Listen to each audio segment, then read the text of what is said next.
फेफड़े मानव शरीर के लिए एक आवश्यक अंग हैं, क्योंकि वे ऑक्सीजन लाने और कार्बन डाइऑक्साइड को छोड़ने का काम लगातार करते हैं। इसीलिए अगर आप सही मायने में अपने स्वास्थ्य को बेहतर बनाना चाहते हैं, तो अपने फेफड़ों की अच्छी देखभाल करना महत्वपूर्ण है। ऐसा करने के लिए आप उचित खाद्य पदार्थों का चयन कर सकते हैं। हम कुछ ऐसे खाद्य पदार्थों के बारे में बात करते हैं जिन्हें आप अपने फेफड़ों को प्राकृतिक तरीके से स्वस्थ रखने के लिए खा सकते हैं। नट्स स्वस्थ वसा का एक और बढ़िया स्रोत है। अनुसंधान से पता चलता है कि एक दिन में एक छोटी मुट्ठी भर नट्स कैंसर का खतरा कम कर सकता है। वास्तव में कुछ अध्ययनों में यह भी दावा किया गया है कि हर एक दिन अखरोट खाने से कैंसर का खतरा 50% तक कम हो सकता है। अलसी के बीज फ्लैक्स सीड्स एक और सुपर फूड है जो आपके फेफड़ों के लिए फायदेमंद है। उनमें ओमेगा 3 और अन्य खनिज होते हैं जो संभावित रूप से सकारात्मक लाभदायक हो सकते हैं। चूहों पर एक प्रयोग किया गया था और पाया गया कि जिन चूहों के आहार में फ्लैक्स सीड शामिल किया गया है,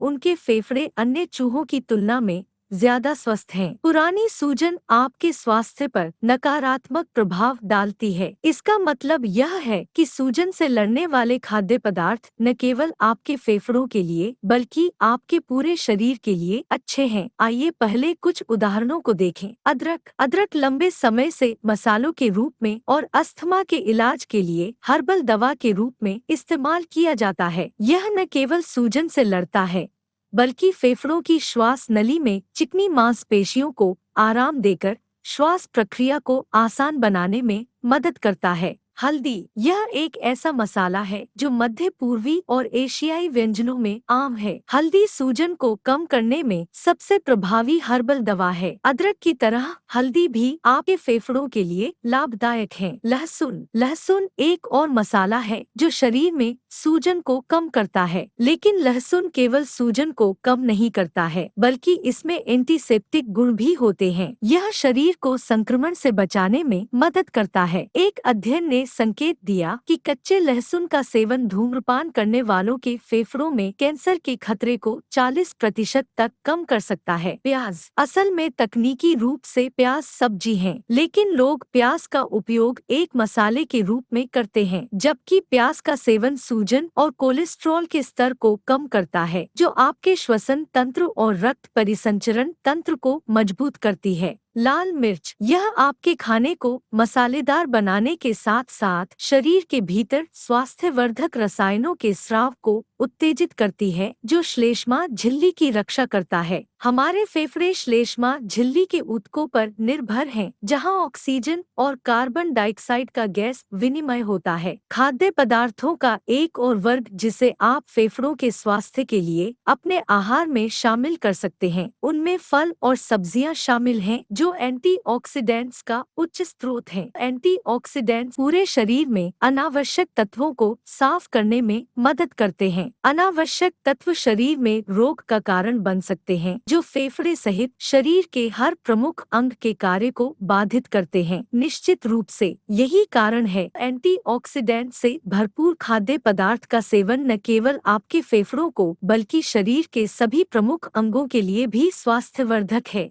एंटीऑक्सीडेंट्स में संतरे, बेल मिर्च, अंगूर, एवोकाडो, काले पत्तेदार साग, गाजर, ब्रोकोली, फूल गोभी, सेब, अनार और जामुन शामिल हैं। कॉफी अभी यह थोड़ा उल्टा लगता है, क्योंकि हृदय रोगियों के डॉक्टर अक्सर कैफीन के उत्तेजक प्रभावों के कारण कॉफी से बचने की सलाह देते हैं, लेकिन इसके साथ ही यह भी कहा जाता है कि कॉफी वैसोडिलेटर के रूप में काम करती है, जो रक्त के प्रवाह में सुधार करती है और कॉफी फेफड़ों को भी संभावित रूप से लाभ प्रदान करती है। जल हम सब जानते हैं कि जल हमारे लिए कितना महत्वपूर्ण है। यह सिर्फ प्यास ही नहीं बुझाता बल्कि शरीर के सभी अंगों को उनका काम करने में भी मदद करता है। इसलिए हमें यह ध्यान रखना है हम पर्याप्त मात्रा में पानी पिए। तो अब जब आप जानते हैं कि आपके फेफड़ों के लिए कौन से खाद्य पदार्थ लाभदायक हैं, आइए अब उन खाद्य पदार्थों पे बात करें जिनसे आपको बचना चाहिए। एक सरल नियम है कि किसी भी प्रकार का भोजन जो सूजन का कारण बनता है, आपके फेफड़ों के लिए हानिकारक हो सकता है। डेयरी उत्पाद और ग्लूटेन जो अधिकांश ब्रेड और अनाज उत्पाद उत्पादों में पाए जाते हैं, सूजन और खाद्य एलर्जी पैदा कर सकते हैं। बहुत अधिक नमक आपके फेफड़ों के लिए खराब है क्योंकि यह पानी की मात्रा बढ़ाता है। पानी अंगों को ठीक से काम करने के लिए आवश्यक है, लेकिन बहुत अधिक पानी पोषक तत्वों के परिवहन और इलेक्ट्रोलाइट संतुलन के साथ